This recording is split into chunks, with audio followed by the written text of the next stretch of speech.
So I get to do this joke of I am the person between you and the lunch, which you see in any conference in the freelance slot. So honored to do that. And then, before we start, I wanted to understand a little bit about the distribution of people in the audience. How many people write code or write tests in their jobs? Cool. How many people are, in the advisory positions where you advise someone else about what they should or should not do in their job? Okay. How many people have the organization's accountability part on them for something, anything? Okay. Fine. Now, I know what part to focus on more. So today we are going to, the title sounds extremely complicated, but I just hope to introduce a few terms to you just in the name of title so that we can, go out of the room with some jargons that we learn. So what I'm going to do today is I'm going to tell you a story and then dig deep into the story of what's happening. So you will see the story unfolding as it goes. That's how we are going to see it.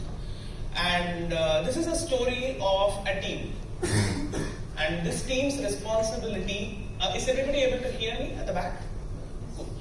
This team's responsibility is to, any guesses? Deliver what? Some software.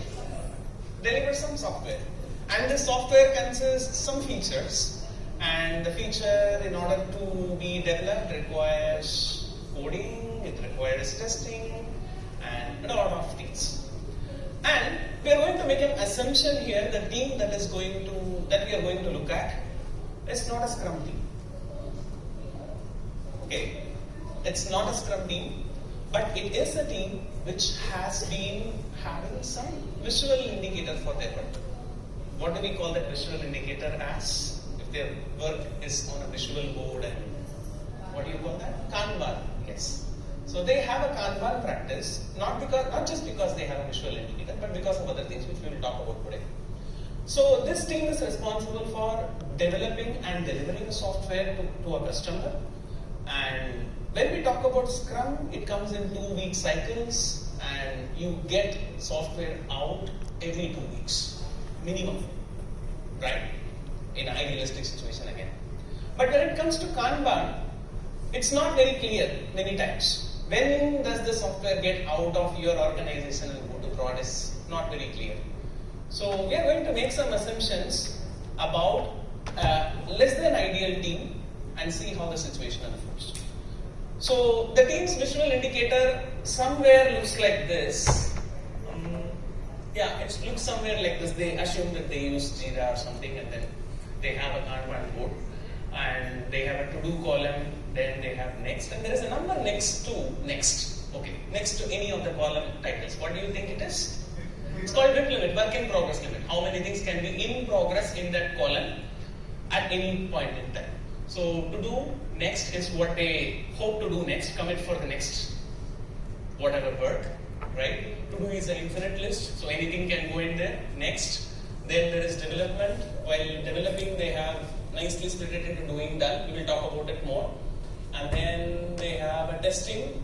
Remember, this is not a Scrum team. Assume that there are testers separately doing the testing work, right? I want to take you through a, not so typical Agile kind of a team, but still, how can they still be Agile? That's the whole idea. Scrum fall team, yes. Scrum fall and Kanban fall team. So testing, they also have a doing and done column. If I'm blocking any of you, please, probably I'll sit and talk. That way it's better. Is it okay now? Okay. So testing has doing and done, and then there is a deployment, which is nothing but the production deployment, right? And then after the deployment is done, it is actually done, right? This is the Kanban board that they have.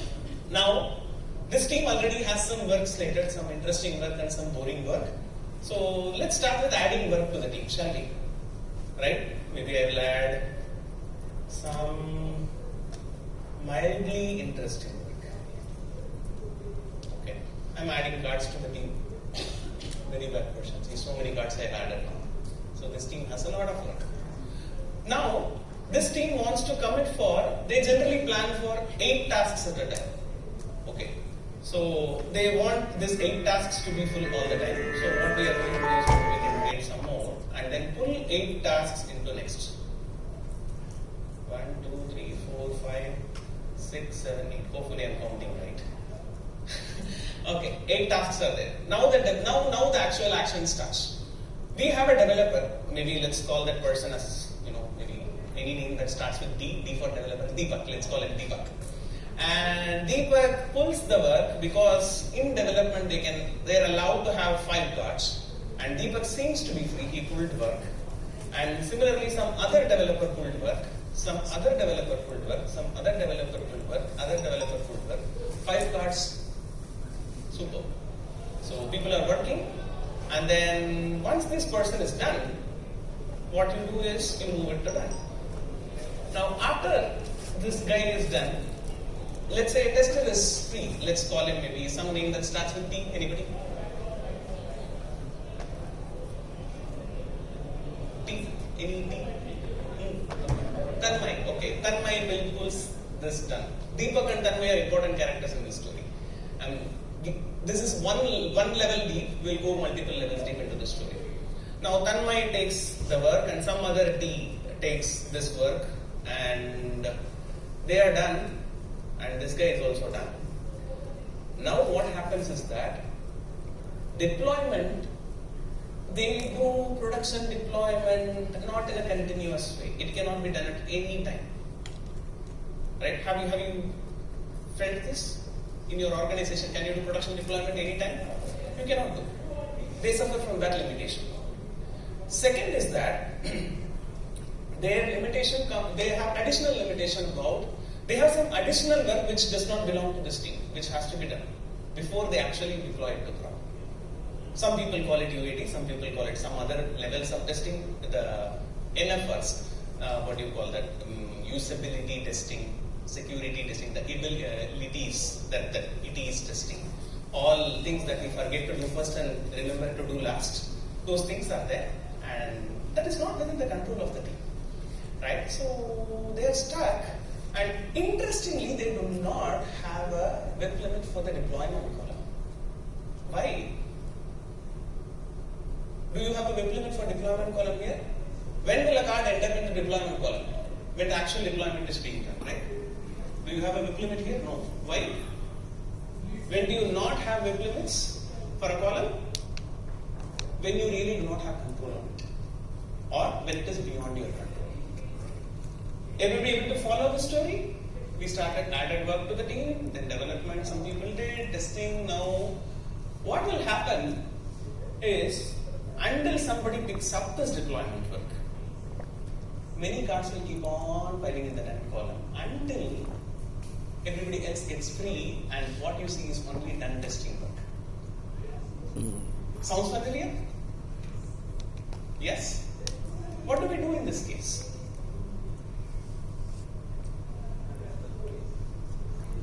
We ignore the WIP limits and start adding work. Or we intentionally go, change the WIP limit to +1 and start giving work to people, because people cannot be free all the time. Yes, please.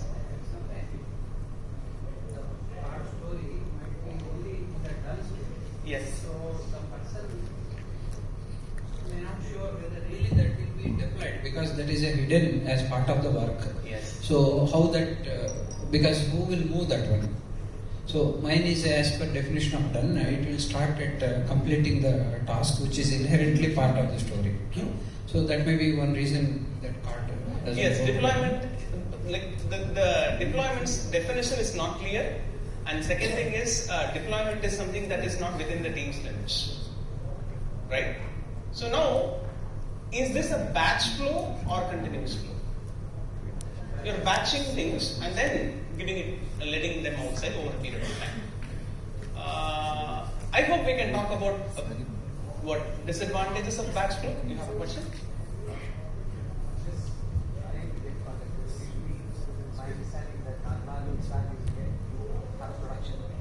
Production support team that looks for giving it to Kanban, and in such a scenario it happens, the very reason we gave it to Kanban is to get the flow happening and as quickly as possible get it deployed. Yes. And then deployment is the most important critical factor. Yes. Why are we getting into a situation where deployment is actually piling up? Because it's the first thing we'll get into. So in what scenarios does this happen? Okay, so we are trying to build up a story where a team starts doing Kanban and then they do the Kanban that you are talking right now. We'll get by the end of this session, this team would have gotten something that will make them do exactly what you are saying. So I'm building that narrative now. Does it answer your question? Yes. Okay. So now, because of we are in a technical agility conference and we speak about 3 pillars of technical agility, right? Maybe a little context because I understand where the questions are coming from. 3 pillars of technical agility, and these are there. So this particular talk is going to touch upon a few aspects of each of these pillars: cultural collaboration, product stability and reliability, and then fast delivery, time to market. A little bit of 3 of these using a concept called feature toggles. Right? How as something called feature toggles can help you do all these 3. And I'm going to introduce a little bit of Kanban things to you so that how can you do Kanban in a little better way than what we generally do. These are the 2 objectives or takeaways from the talk that I hope today.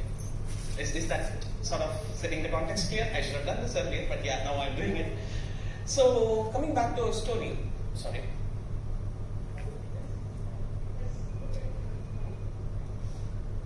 Now, what are the problems that we hear people telling why they cannot move it to production? Any examples where it is done with testing? It has to get some approvals, okay. And anything else? Sorry? It is not the release date yet. We want to release it on the specific date. We cannot deploy it the day before it. Okay, good. Anything else? Feature is half ready. Okay, this user story may be okay, but it is not in a usable state. Definition of done is met. There is something increment, but there are some other things that are to be taken care of. But someone needs to take call of technical debt. We call it done, but there is a lot of things that may not work when we put it on production because it's not production ready yet. Okay, anything else? Production freeze. Infra not ready. We know it works in test environment, but we have no idea whether it will work in prod or not. So we will create something which is very similar to prod called pre-prod and put it there and test. After that we can move to prod. Right? Integrations. I don't know, okay, this as a separate system will work, but there is another department which is working on some code which I do not have control of. My code should work well with that department also in order to make it to prod, so I will not deploy to prod. So there are multiple reasons, and most of the reasons seem to be around if I move it to prod, it will be live. That is the assumption that people take. We are just trying to counter that assumption. Can you move things to prod without them being live? Right? What are the advantages when it happens? How do we even do that first?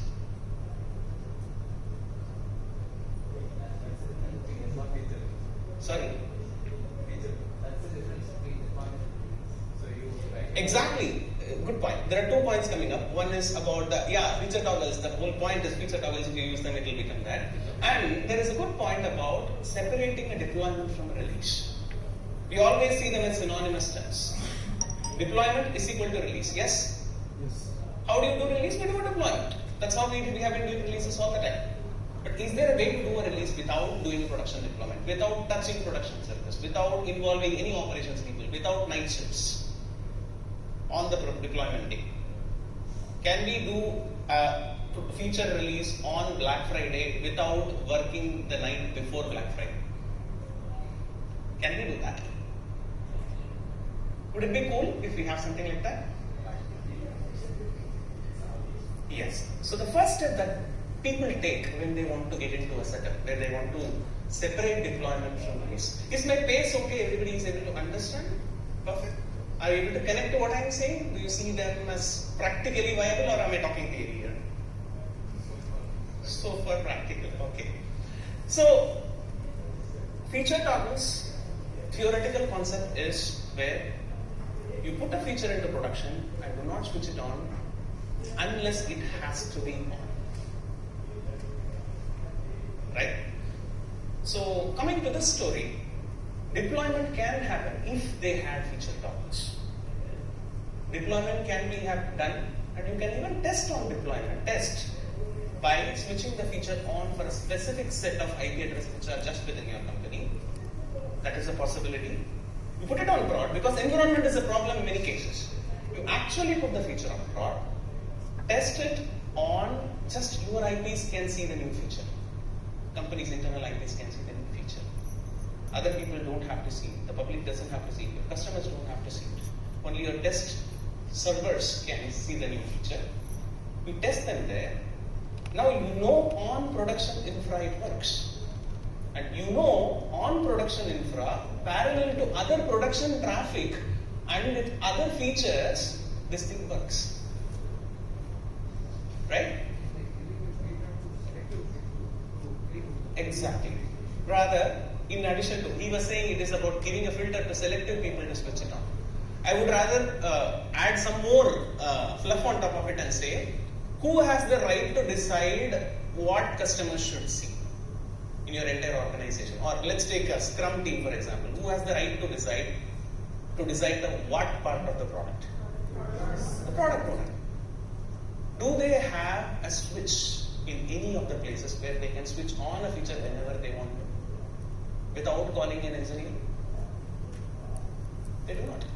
They do not have the power. They have the authority, but they do not have the practical power to do it.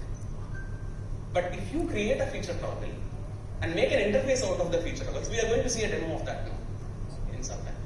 Okay, you create a feature toggle and you create a web interface on top of all the feature toggles that you have in your entire code, and then expose it to the product management. And product management on the day, maybe they can see their planets, whatever planets are aligned correctly on that day, on that Muhurat. They can go and say, okay, switch it on this particular time because so and so business reason, without calling engineers, with full confidence that this will already work in production deployment. Wouldn't that be nice? Now, if that is the case, will you be anxiously waiting for the day the feature is going to be released to customer? No. It's everyday business. When they switch it on, it's someone else's call and they can do it without worrying whether you have done your job right or not. Does that make sense? Am I making sense? That's the essence of feature toggle as a concept. Now, this talk is about how feature toggle enables continuous flow in your delivery Kanban. We are talking about what called delivery Kanban. Is there some other Kanban anybody knows about? There is something called discovery Kanban. So any product that you create, any product, not necessarily a software product, anything that you create has two parts, discovery and then delivery. Discovery is where you go and analyze. Many times, when the problem with Scrum teams that I often work with is that they think of Scrum team as only the engineering team. And they say, product owner should know what the requirement is. I don't care how he does it. He should not change requirements. He should not do that. He should be very clear about his requirements. Right? What they lack is an awareness of product owner is also trying to understand what the user wants by experimentation. Right?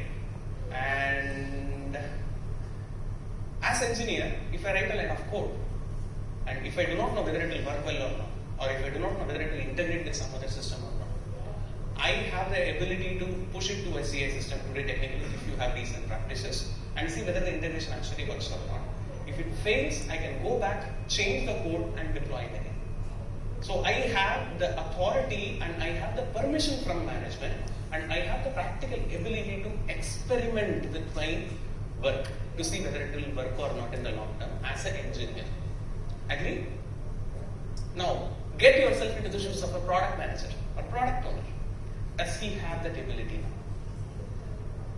He does not know what the customers want outside. He has an idea. He does not know whether that idea is good or not. The entire agility is built on experimentation, inspect and adapt. Right? When we force our product owners to say, yes, you have to give the feature correctly one time and within the sprint you cannot say, it's multiple things we say. Actually, you expect them to know beforehand what they want to build. right? Isn't that too much of a responsibility? They do not have the same CI kind of a system to fail and learn from it, right? Now, feature toggles can help them get that, right? What feature toggles can give is, you can always toggle a feature for a specific set of population only. We call it the beta customers, a lot of things, right? And enable it on prod, not on a separate deployment, not on a separate deployment. I will create a feature toggle and give it to product owner. We will talk about how to do that also. We will see a practical demo of that, right? How they can actually enable a specific feature based on some criteria like, okay, redirect all 10% of the traffic to this new screen which has this new feature. And see it in action by product usage metrics, which engineers will anyway implement, supposedly. And then learn from it and then make an actual business decision based on what they learn. Now, product owners also have the ability to fail and learn from their failures. Yes, culture of experimentation comes in because you chose something known as feature toggle. But what we do, we create a piece of code, and if a product owner comes back and says, hey, you know what, this is something that I think I wanted, but I don't want this feature anymore, we take offense as engineers. All our time is wasted. You wasted 3 weeks of our time. You wasted 100 man hours of time. Right? So, it helps us to get away from that idea of, okay, you wasted rather than you used your day, you use your energy to experiment and learn something so that you can do it. That is second point. So it allows the discovery Kanban to be a little more practical oriented rather than dogmatically, so, okay, this is what we want, and they can be a little more flexible when you have feature toggles. Not just in the delivery Kanban, but also the discovery Kanban can be a little more agile. Any questions so far? Anybody not able to follow what I am talking about? Everybody is able to relate to what I am saying? Yeah. So where is that thin line between discovery and delivery in a Kanban? Where it either converge or diverge? Okay. So there is nothing called official Kanban source, right? Whatever you start with, Kanban is a mode of evolutionary change. So you start with what you have, you start with what you are already doing. So in your organization, you will be the better person to say where the responsibility between discovery and delivery Kanbans diverge, right? And it could be different for different organizations. So like it depends, and you are allowed to define it and change it later. That's perfectly fine. As long as you create a flow of discovery and delivery which feeds to one another, it's okay. Does that answer your question? Yes.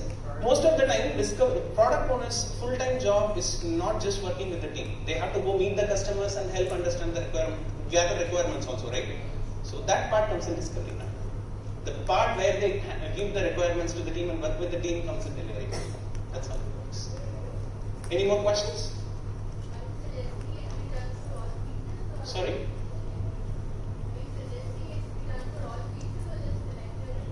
Good. Feature toggles, right? Do you want to add a feature toggle for all features or selective features? There is no right answer, but I would say try to, if you are, like it's easier if you have a way of having a feature toggle for everything you build, but it is too much of a task. For example, I have seen people creating, once you introduce a feature toggle monster to teams, right? I go and help teams implement feature toggles in their code and all. Next day, you see them implementing a feature toggle for a bug fix.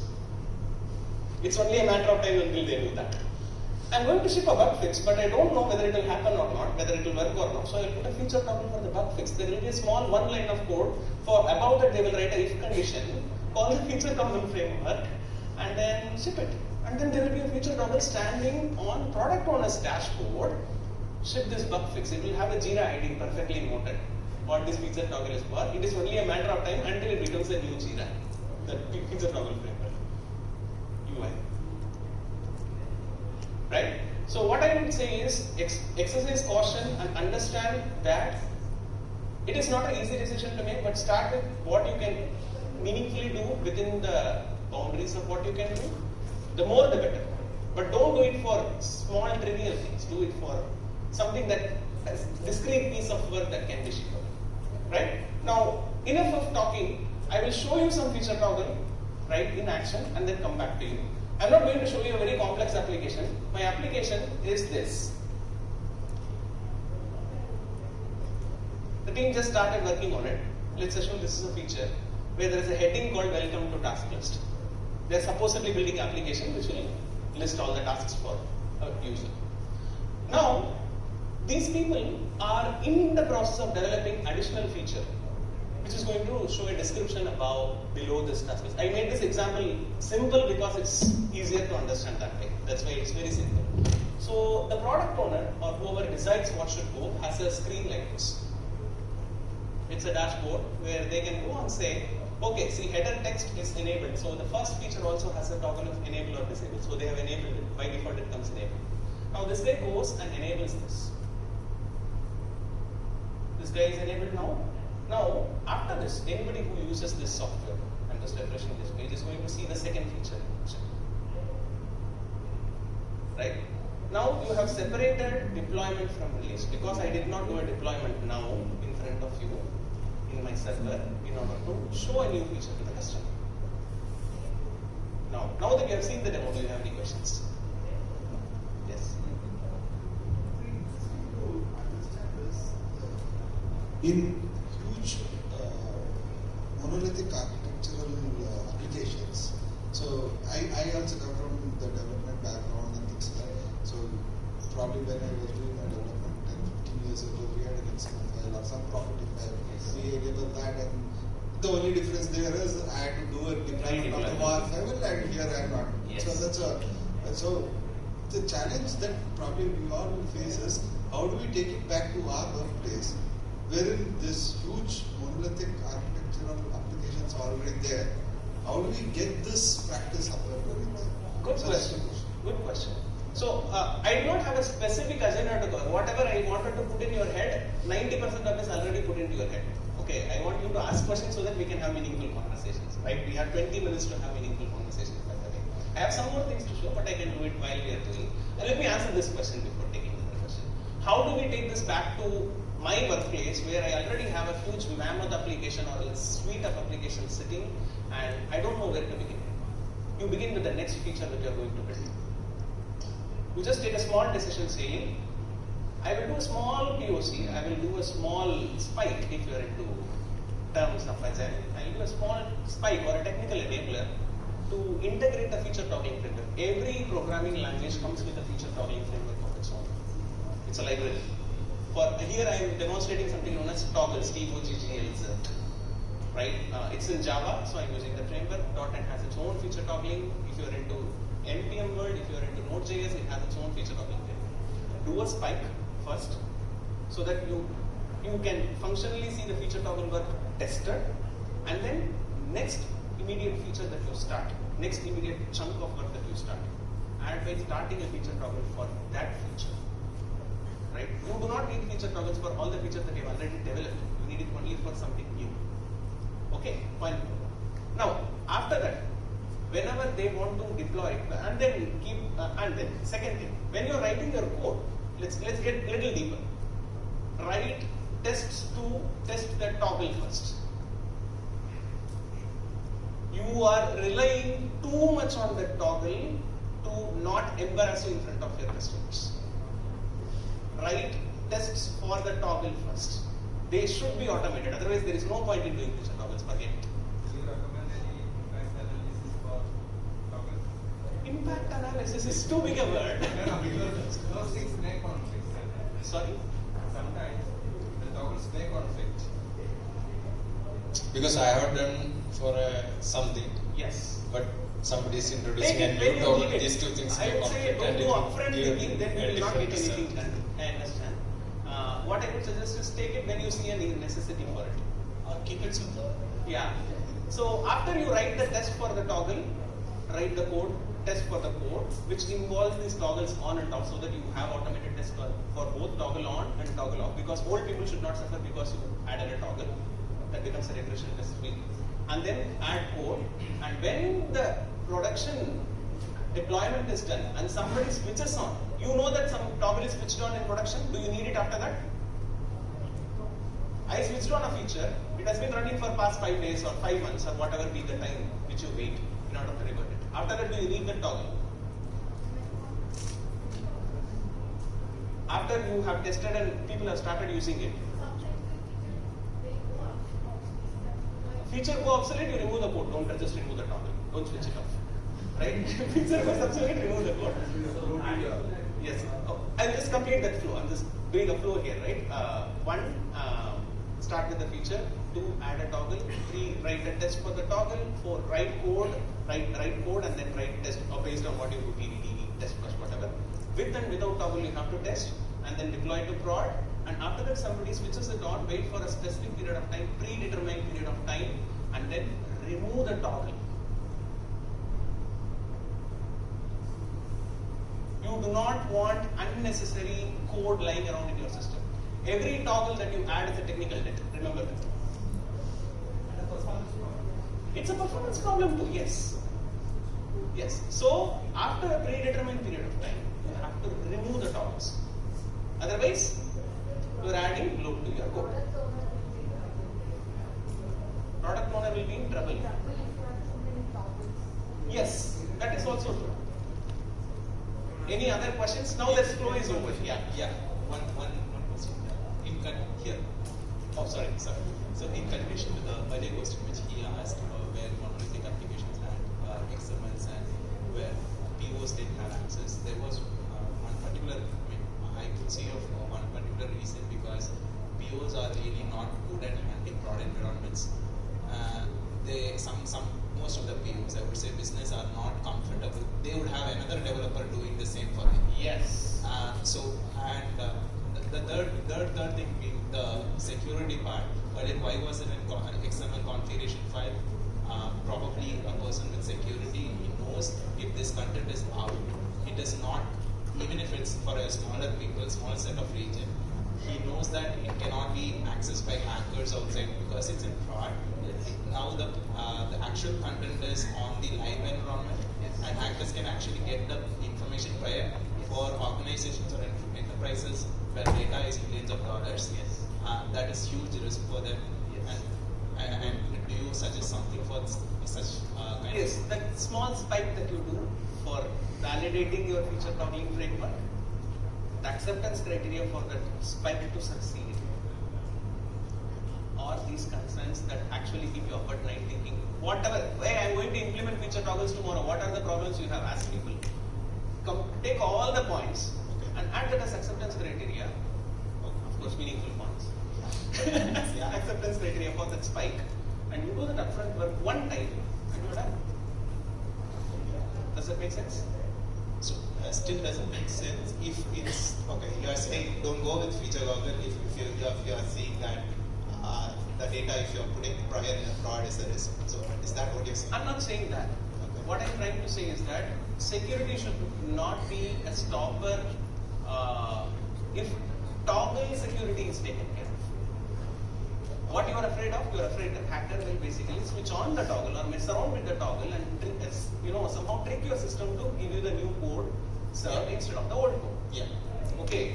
Try to test that part. Try to vulnerability test that part of the toggle. Make sure the toggles are not vulnerable. As long as you are done and you have a vulnerability report for that, can you gain confidence of people to do that? So Does that answer your question? If it is about security, okay. Yeah, I mean to some extent yes. Yes. So one question here. So feature toggle is Yeah. So feature toggle I understand is just switch on and switch off the feature, right? So you brought in context of Kanban, right? So I mean, what difference it makes if I follow Scrum? I mean, is Okay. Good question. so the concept is the same, right? So Concept is just the same. Kanban generally focuses on continuous flow. That is the USP of Kanban, mature Kanban. Now, we have seen a lot of Kanban teams, specifically in maintenance flows and production support flows, where they still have to write code multiple times. Sometimes enhancements are given to them as bug fixes, which we know already, right? And these teams struggle with the idea of continuous flow just because they cannot do continuous deployment. And without feature toggles, you can't really do actual continuous deployment, to be very honest. right? That is why the relevant context of Kanban is implemented here. If it is Scrum, you already have a date where people are expecting at the end of 2 weeks, as long as you are able to put it in prod, people are okay. In case you want to improve and create a daily flow, well and good, you could use feature toggles to improve the frequency at which you deploy. But that doesn't seem to be implicit expectation in the masses. Okay, that's why you. But in Kanban, it is an implicit expectation in the There masses. you want to limit the influence Yes. for it. Yes. Does that answer your question? Yes, we have 5 minutes more, and I am available for further questions during the lunch also. Yes. Testing toggles. At what level are you testing? Okay, first, choose a feature toggle framework which has a testing suite integrated with it. Point number 1. Any framework, most of the feature toggle frameworks are open source frameworks. You should be able to, irrespective of what the vendor says, irrespective of what the library says, you should be able to ascertain that that framework works. And 2, when you are testing your own framework which you create on top of the existing tool, feature toggle which you took from the GitHub, make sure you test all the vulnerability or pain points that are psychological blockages that prevent people from accepting that as a solution. Just keep that. As long as you are able to, we call it fitness test, like Rebecca said this morning, right? Add that to your fitness criteria, and then you have the fitness for your feature toggles, and you can start from there and then improve incrementally. Does that answer your question? I have just one more thing to show in the demo. I told you product owner can experiment and do some things, right? I'll show you. We will let Vivek finish his talk, then we'll take questions. Oh, yeah, just 2 minutes. I'm just going to say feature toggle is not just on or off. What are the logics that you can use in order to on or off a feature? Right? I'm going to zoom in a little bit here and open a feature toggle. And there is something called activation strategy. Right? This has multiple options. These many ways you can conditionally switch on or switch off a feature toggle. Gradual rollout. What does that mean? You basically start with a smaller percentage, and over a period of time you roll out to all the traffic that comes in. That logic is already built in if you use toggles framework for Java, right? And then specific IP address for the client and for the server. And Java scripting API. In JavaScript code, client code, you can say using some code, if this particular variable is set in JavaScript, show the new UI. That is a possibility. Release date, which is our Black Friday kind of a scenario. And then server names, which server names, host names of the server, which is very similar to IP address of the server, but it's on a human readable name basis. And if you're using Java Spring framework, there is a Spring environment property that you can use in order to activate the feature toggle. Spring profile is again within Spring framework. System property, the computer has an operating system that you set a property, we sometimes call it environment variable, and then based on that you can do. Some examples of that are, if you are serving it from a 4 GB RAM machine, what to do? You can even go to that level. Right? Users, if you have a way of identifying users in your application, specific usernames see this profile, where testing team only gets to see this profile. New feature. Users by role is even more better example. And this is all. Yeah. So these are the number of ways. Sorry? This is not in Jira. Jira has a plugin called toggle, feature toggle, but that is exactly not what I am talking about here. Jira toggles work little differently, we can talk about it separately. This is a framework called toggles, T-O-G-G-L-Z, which is a Java's feature toggle framework which people use. If your language is different, I am sure somebody would have created I know for a fact that all popular languages have a feature toggle library, but you can always use that. Right? Any other questions? Here. C++, good question. I'm not very sure. Yeah. Yeah, one question around, have you seen, like I understand there are advantages and there is some cost to extra testing, then pulling Yes. back that tech debt Yes. which we introduced, Yes. but have you seen it being so widespread use that we do away with this pre-prod environment cost? So have you seen that happening? Yes, if we are saying no to this pre-prod, or if we are saying no to gates before deployment, what are you saying yes to? That's the question, right? What are we saying yes to, and how people deal with it? If we are saying that we will use feature toggles and it will not wait for deployment, what are we saying yes to is not having a pre-prod deployment, pre-prod environment separately. That is one thing. And Second thing is, I started learning about this while I was a developer in a startup, in a small startup. And there, what we understood is this helps during integrations, right? When I am a team and you are a separate team, our contracts are sort of mentioned, but I don't have to necessarily wait until you finish the work because your service with microservices context to be very specific, right? Feature toggles help you in better microservices development. The coordination effort, human hours that you save in having these unnecessary discussions actually goes away when you have a feature toggle, right? Additional testing is basically on the level of, I would say, automated tests are an important thing. Unless you are able to automate things, let's not go for it because manual testing will become too obscenely costly for feature toggles. That's not a way that you would want to take it. If you're doing manual testing, first start doing feature automation testing only at least in the new features where you are implementing feature toggles. You can do it as a pilot also, that's fine. But don't start with manual testing and feature toggles at the same time. Does it answer your question? Yeah. Anything else? Vivek, one quick question. So just curious to check how the feedback loop works here. I mean, once you release, and then how that story flows back in case any feedback or if something refinement continues. Yes, what I have seen is this. You release this feature to a specific set of audience, right? A/B testing. Has anybody know about A/B testing? A/B testing is something that I have seen where two versions of the same thing are built, and half of the population gets version A, half of the population gets version B, and there are product usage metrics built in, right? When a version A is served to somebody and they go and make a purchase, the purchase is always tagged with version A, and purchase with B is always tagged with version B. And after a month, they see which version made the biggest number of purchases or whatever makes better business flow, which leads to your bottom line, and then you make a decision after that. That's one example. Second example is, do people really use it as a question? Sometimes they just check to see whether people are willing to use it. Sometimes people may not be willing to use it also. So I do a rollout and then I gather the product usage metrics. Product usage metrics is very important to do if you are doing feature topics. It has to be a developer culture to add a product usage metric, log and not also log, but there should be a metric system which collects how people are using it. Otherwise, your entire agile development itself is a little flaky, I would say. Product usage metrics are very important.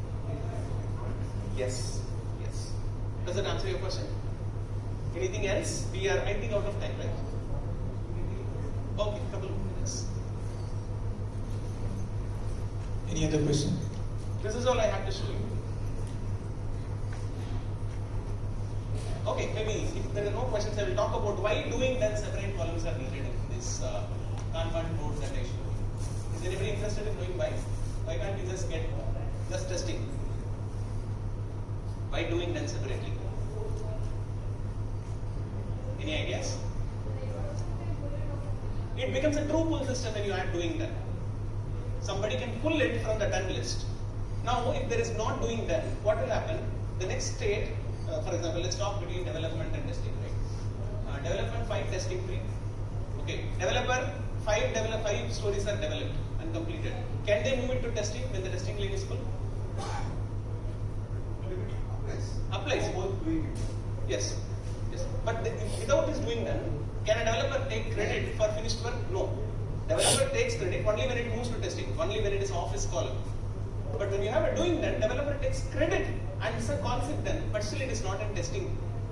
So testing is not pressurized to take it. Otherwise, what will happen? I am not getting credit for finishing my work. So I will go and fight with the developer, fight with the tester and ask him, why are you not finishing your works?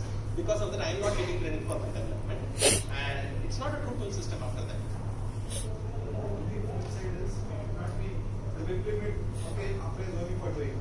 That sort of Implement is for both. that's what I'm trying to tell. So that clarity has to be there. Yes. Because the moment we put it this way, they'll say, okay, implement is applying only for doing. Yes. So I'll keep on piling up in my done. So it's actually that we are creating. Maybe I should have aligned the heading to the center instead of the flip side of putting it this way is, if the understanding is not right, Correct. then this goes for a... Correct. I just wanted you to take away that small point also. It creates a true pull system when you have a doing done column. I think we are out of time. Okay. If you have any more questions, I am here all day. You can talk to me and we can talk. Thank you very much.